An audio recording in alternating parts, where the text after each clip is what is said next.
representación de Joaquín Penrós de la Barra, que es brigadier de ejército, graduado en Estado Mayor en la Academia de Guerra del Ejército, es diplomado en el curso superior de Defensa Continental en el Colegio Interamericano de Defensa de Washington, es egresado de la carrera de especialización en Relaciones Internacionales por la Pontificia Universidad Católica de Chile, es magíster en Estudios Internacionales por la Universidad de Chile y magíster en Ciencia Política por la Universidad de Chile.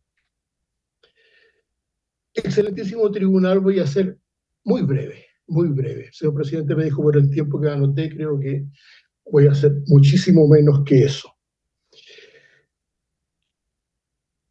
La sola circunstancia de que en los meses de septiembre y noviembre del año 1933 se hayan incorporado 2 notas de felicitaciones en la hoja de vida de mi representado, no me convierte, por supuesto, en un secuestrador, ni mucho menos en homicida. El punto central por el cual se llegó a procesar y acusar en su momento a mi mandante era un tema de estatura, una cosa muy particular. La señora Casa, viuda del señor Nichols, sostuvo siempre, hasta el careo incluso, con mi representado, que el oficial que ordenó la detención del señor Nichols, ojo, nunca aclaró cómo tenía ella claro que era oficial y no suboficial u otra persona vestida de uniforme. Bueno, era un hombre de estatura que superaba la media. Ella dice que su marido medía 1,70 m. Creo que nadie puede conocer mejor la estatura de una persona que la cónyuge, una persona con quien pololeó, se casó, tuvieron un hijo, se conocen perfectamente bien. O sea, si la señora Ocaranza dice que el señor Nichols medía 1,70 m, medía 1,70 m, sin ninguna duda. Pero dice que quien ordenó la detención, quien dirigió este operativo de la detención, era más alto que su marido, e incluso va más allá y dice que era de una estatura superior a la media. Yo no sé cuál sería la estatura superior a la media del 73, me imagino, 1,75 m, 1,77 m. O sea, era bastante la diferencia de estatura entre el señor Nichols y el oficial a cargo de su detención. Posteriormente, se agrega en el expediente, antes estaba agregado en el expediente, el informe de autopsia del cadáver rescatado del 29, según se entiende, del cementerio general, donde se dice que la estatura de ese cuerpo sería 1,63 m. Pero esa circunstancia no hizo variar de ninguna manera la afirmación de la señora Ocaranza. Siguió manteniéndose invariable, por supuesto, su convicción absoluta de que su marido medía 1,70 m y que quien ordenó la detención era de una estatura superior. ¿Qué viene a continuación? A continuación viene este careo, donde la señora Ocaranza dice que sí, efectivamente la persona que está viendo en la pantalla del computador, porque se hizo por videoconferencia, la señora Ocaranza estaba en Antofagasta, dice que es el oficial que dispuso la detención de su marido. Mi representado dice, a ver, usted está hablando de una persona superior a 1,70 m, hablando de 1,75 m, y yo mido 1,68 m. En el recurso en contra del fallo absolutorio de mi representado, dice que pudo haber disminuido en el tiempo. Lo que es, voy a decir solamente un error de lectura, porque está agregado en la causa.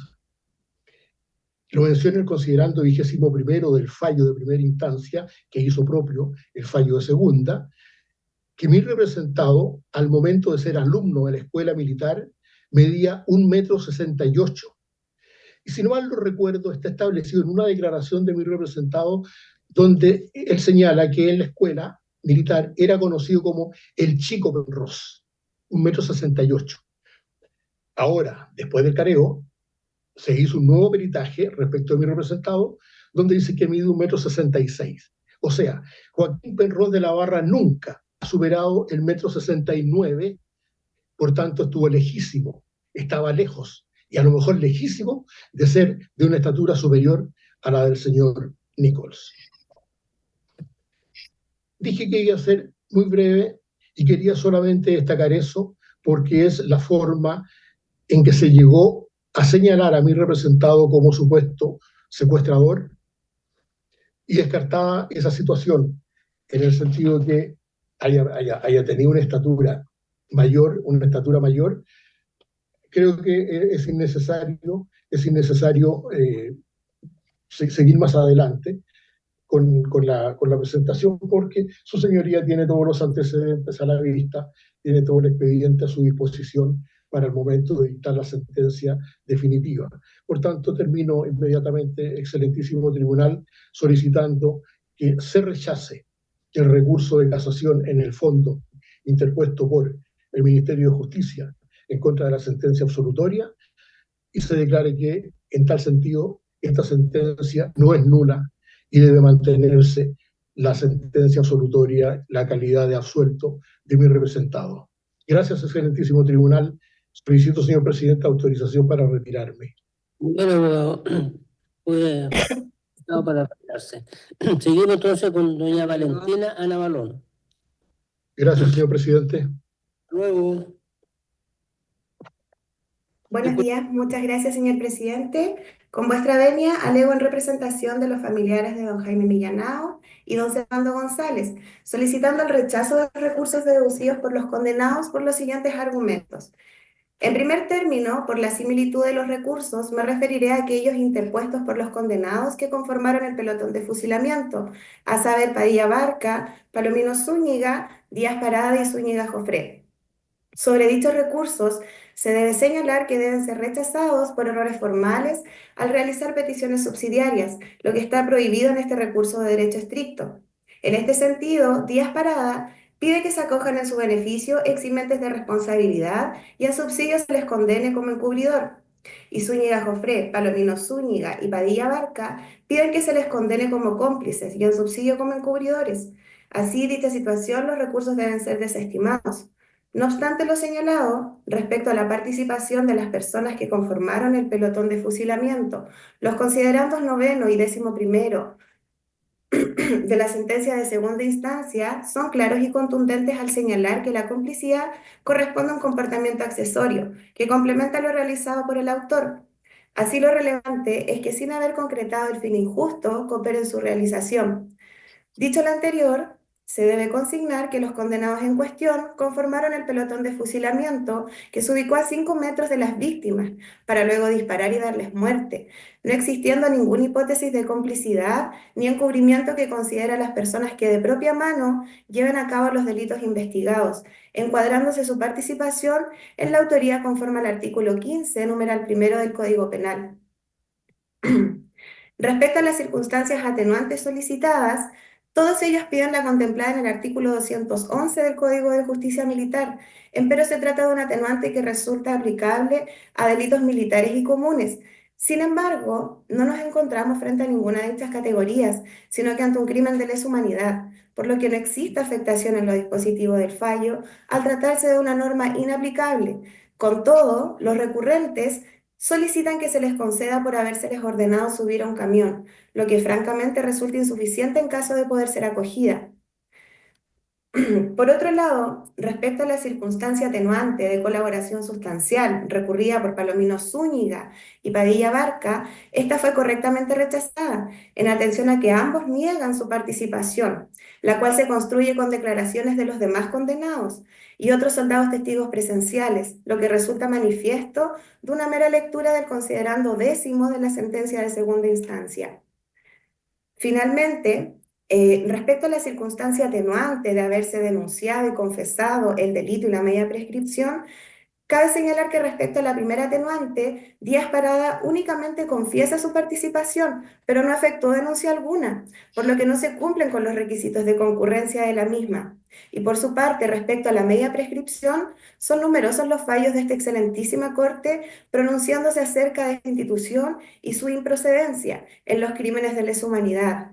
por compartir la misma naturaleza jurídica y fundamentos que la prescripción de la acción penal y la pena, por lo que al tratarse de crímenes imprescriptibles resulta de todo improcedente y además vulnera el principio de la proporcionalidad de la pena. En consecuencia, los recursos de casación interpuestos en favor de Padilla Barca, Palomino Zúñiga, Díaz Parada y Zúñiga Jofré deben ser rechazados.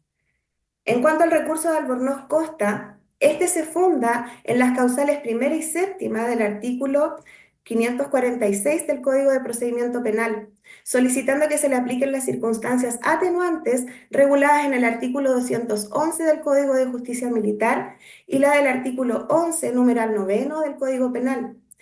Respecto a la primera de ellas, esto es el artículo 211 del Código de Justicia Militar, se reiteran los argumentos ya expuestos, relativos a que dicha atenuante sería inaplicable a este caso, pudiendo agregar que se coincide con lo señalado en el considerando 15º de la sentencia de segunda instancia, en cuanto resulta un contrasentido jurídico atenuar la pena de una persona que actúa con plena conciencia de lo antijurídico de su proceder por el mero hecho de recibir una orden de un superior. Finalmente, en cuanto a la circunstancia atenuante de colaboración sustancial, cabe señalar que si bien Albornoz Costa reconoce su participación, para que la colaboración pueda ser considerada sustancial, esta debe ser oportuna. Y en este sentido se debe destacar lo siguiente. Albornoz Costa, en un comienzo, negó su participación en los hechos. Y luego de que los condenados Díaz Parada y Zúñiga Jofré, junto a otros testigos presenciales, reconocieran lo sucedido y se les sometiera a procesamiento a los culpables, entre ellos Albornoz Costa, recién en dicha instancia y luego de estar prófugo, vino a ratificar los hechos de los cuales ya se tenía conocimiento. Así, sus declaraciones no cumplen con las exigencias normativas para que se les conceda la circunstancia atenuante de colaboración sustancial. Por todo lo expuesto, es que se solicita se rechacen todos los recursos de casación interpuestos por los condenados. Esto en cuanto puedo alegar. Muchas gracias por su atención. Muchas gracias a usted, abogada. Le corresponde el turno entonces al abogado don Ignacio Celedón. Puede alegar, abogado, por el tiempo que se anota. Muchas gracias, con la venia de vuestra señoría excelentísima. Entonces vengan a alegar solicitando el rechazo de los recursos de casación. Para ser más breve todavía, me voy a adherir a lo señalado por nuestra colega Valentina Navalón. Me pareció un buen resumen. Debería destacar algunas cosas más, digamos. Uno, en los mismos recursos de, de casación, digamos, para hacer un conjunto de los fusileros, digamos, todos ellos refieren y remiten en los argumentos de su recurso el considerando 16 de la sentencia de primera instancia. Sin embargo, ese considerando fue modificado por la sentencia de segunda instancia y ellos lo copian íntegro, sin la modificación, y de tal manera que el argumento sobre el que sostienen entonces la primera parte de su recurso, digamos, se encuentra sostenido sobre una sentencia que no existe, que fue eliminado, digamos, considerando que fue eliminado, y eso entonces hace también muy difícil el que se pueda acoger dicho recurso. Pero además lo que están pretendiendo, digamos, es que estaban cumpliendo una orden, pero la orden era de fusilar. Y en esto, en 1970, siquiera en el 73 también, actualmente, nadie puede, o todos sabían que la orden de fusilamiento la da un tribunal, aunque sea militar. Y la orden proviene luego de un proceso, digamos, que hay una sentencia que se dio. Por tanto, la orden es escrita.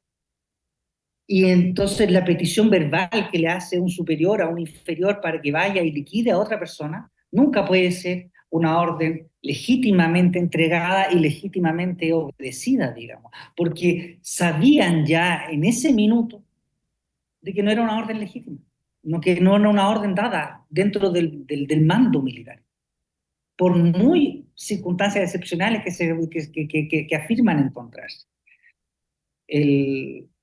Conozco otras también experiencias de militares en esa misma época que sí cumplían con los reglamentos, digamos, y no incurrieron en violaciones a derechos humanos. Por tanto, ellos sabían, digamos, y por qué no pueden entonces alegar las atenuantes que pretenden. Y lo último que quería señalar, digamos, la identificación del señor Penrose, como señala, siguiendo hasta dentro de mi recurso, pero la identificación del señor Penrose la hace porque lo reconoce físicamente. Y mi representada, la señora Caranza, lo ve como un hombre alto. Si se le reconoce efectivamente y si se estima que el señor Penrose sí participa, digamos, de acuerdo a la sentencia de segunda instancia, el marido, el cónyuge de la señora Caranza, mi representada, lo fueron a buscar para matarlo. Esa es la hipótesis de la sentencia de segunda instancia, y la primera instancia dice que lo secuestraron y después lo mataron.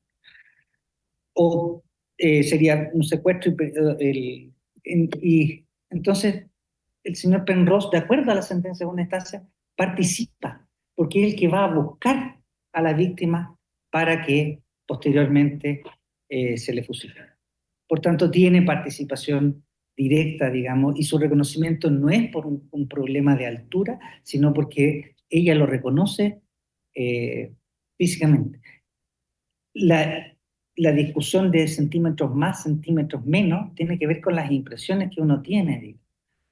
¿Qué hecho más importante, digamos, y más significativo cuando se llevan al cónyuge de la señora Caranza, digamos, y ella recuerda que estaba mirando hacia arriba, digamos. La altura, en definitiva, no es tan importante como el reconocimiento facial que ella hace. Eso quería destacar sobre todos los recursos, digamos. Entonces, creo que corresponde el rechazo de los recursos de casación deducidos por los condenados, y respecto del ministro, me parece bastante atendible lo que vienen señalando. Eso es cuanto puedo señalar. Muchas gracias. Solicito autorización para retirarme. Tengo una audiencia en otro tema. Por último, Muchas gracias. me corresponde alegar a don Francisco Bustos, teniendo presente lo expuesto por su antecesor y antecesor. Perfecto. Muchas gracias, señor presidente. Con su venia y la de esta excelentísima sala, alego por la parte querellante, AFEP, solicitando que se rechacen los recursos de casación presentados por las defensas letradas de los 5 inculpados y, en definitiva, se señale que la sentencia del 29 de junio del año 2022 no es nula. Señoría, voy a reducir mis alegatos en atención a lo dicho por mis colegas previamente. Voy a abordar los recursos en el orden inverso al que fueron presentados, es decir, primero el de Albornoz, después el de los otros 4 fusileros, porque son básicamente lo mismo, y solo quería hacer un gran comentario que los engloba a todos respecto de errores formales. Todos los recursos se presentan por la causal del artículo 546, número 1, simplemente. Se dijo recientemente que el de Albornoz también trataba la del 7, lo que es cierto, lo menciona en el petitorio, pero no ataca el 488, por lo tanto, en realidad, yo creo que es un error de tipeo. Entonces, todos los recursos, aunque escuchamos en los alegatos que buscaban que se cambiara la determinación de hechos, ya todos comparten ese error, primero. Respecto del recurso de Albornoz, como dije, tiene varios cuestionamientos a temas de hecho. Se refiere a un consejo de guerra que a Foja 1582 queda más que claro que no existió. Se habla de un supuesto error de prohibición, en fin. Se trata también de argumentar que hay colaboración sustancial, pero como dice don Carlos Kinsemiller en su libro sobre las atenuantes, el aporte debe ser serio y efectivo. Y en el proceso hemos escuchado que el señor Albornoz fue declarado rebelde a Fojas 981, al no ser habido, y al intentarse notificar el procesamiento en 2017, hubo que descerrajar su domicilio y encontrarlo porque estaba escondido. Esto está en Fojas 1546. Él además culpa a los subordinados y él solo habla después de un careo, cuando ya todos habían indicado cuál era su posición jerárquica. Respecto del artículo 211 me gustaría decir algo, que es un argumento complementario a lo que dice la sentencia de segundo grado. Porque todas las defensas han dicho, pero los juicios de Nuremberg no excluyeron totalmente la posibilidad de atenuar responsabilidad basado en crímenes de lesa humanidad. Entonces voy a hacer un resumen en 3 ideas. La primera idea es, el clásico derecho penal militar se estructura sobre la idea que obedecer una orden ilícita exime al subalterno y el que debe responder es el superior. En este caso, el superior Albornoz no quería responder, culpa a los subordinados, pero es otra cosa. Desde el derecho de Nuremberg se produce un cambio y se dice que se prohíbe considerarlo como eximente y se limita severamente su eficacia como atenuante. El profesor Verle lo llama principio de absolute liability, de responsabilidad absoluta. Y cómo se completa, digamos, cuáles son estos casos, estos intersticios en los cuales puede tener alguna eficacia. Y aquí se ha desarrollado lo que se llama el principio de la ilegalidad manifiesta, que es lo que encontramos, por ejemplo, en el artículo 33 del Estatuto de Roma, en que se dice que puede ser eximente o atenuante, pero uno de los únicos requisitos negativos es que la orden no puede ser manifiestamente ilícita. Y hay una presunción en el artículo 33.2 del Estatuto de Roma de que las órdenes de cometer genocidio o crímenes contra la humanidad son manifiestamente ilícitas. ¿Y esto por qué? Porque a diferencia del crimen de guerra, donde puede ser destruir instalaciones, puede ser alguna maniobra militar, en estos casos son ataques contra población civil indefensa. Son torturas, desapariciones, fusilamientos, como el del caso. Entonces, no puede tener ninguna eficacia el recurso al cumplimiento de órdenes. Y, señoría, después pasando al siguiente recurso, al recurso que fue defendido por la colega doña Karen Valenzuela, el de Palomino Zúñiga, encontramos diversas afirmaciones que cuestionan si estuvo en el lugar de los hechos. En la página 2 se señala también que el tribunal debió condenarlo como encubridor. En la página 7 se señala que aquí no se cumplió el estándar de la duda razonable. Página 5, y en ningún momento se atacaron las leyes reguladoras de la prueba.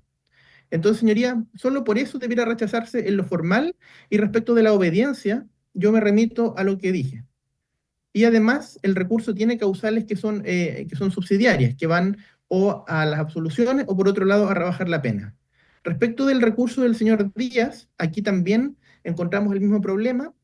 El recurso en todo momento alude a que se deben modificar los hechos, pero incluso a este representado se le consideró la colaboración precisamente por haber confesado su participación. Entonces, malamente eso se podría revisar. Y respecto de las atenuantes, la del 10 número 9, la sentencia de segundo grado dice claramente que no se cumplen los presupuestos de la del 10 número 9, ni siquiera como atenuante. La del 10 número 10, señoría, ni como eximente ni como atenuante, porque en el fondo es cumplimiento de órdenes para cumplir delitos de lesa humanidad. Lo mismo la del 211, y respecto, señoría, a la del 11 número 8, que a mí ya me parece muy llamativo el alegar esto 50 años después de los hechos. La doctrina, por ejemplo, Matus en el comentario de Ortiz y Politov, o don Carlos Kinse-Miller, aquí lo más relevante es la oportunidad de la denuncia. En este caso, consta que la investigación comienza por una actuación de oficio de la Fiscalía Judicial de la Corte de Santiago, por querellas de los familiares y del Programa de Derechos Humanos. Entonces aquí en ningún caso se puede conceder, y menos la prescripción gradual. Respecto de los otros recursos que son prácticamente iguales, aquí me remito ya también a lo dicho. En todos ellos se busca cuestionar la determinación de los hechos, e incluso el acápite de los recursos de Padilla y de Zúñiga contienen en las páginas 4 y 6 un razonamiento en que ellos intentan hablar de la incorrecta ponderación de los elementos probatorios incriminatorios. Entonces, de nuevo, aquí hay una contradicción del recurso, porque van por la causal que buscaría o recalificar participación o modificar la pena, pero en todo momento están atacando los elementos de cargo. Por lo tanto, eso ya solamente debiera bastar para rechazarlos, y ahí me remito también a lo dicho por mis colegas hoy día y mi colega del Programa de Derechos Humanos. Por eso, señoría, solicito que se rechacen los recursos, declarando que la sentencia de segundo grado no es nula. Termino aquí mi alegación. Con este último alegato se pone fin a la audiencia y la causa queda en estado de acuerdo. Muy buenos días. Buenos días, señorías. Buenos días, colegas.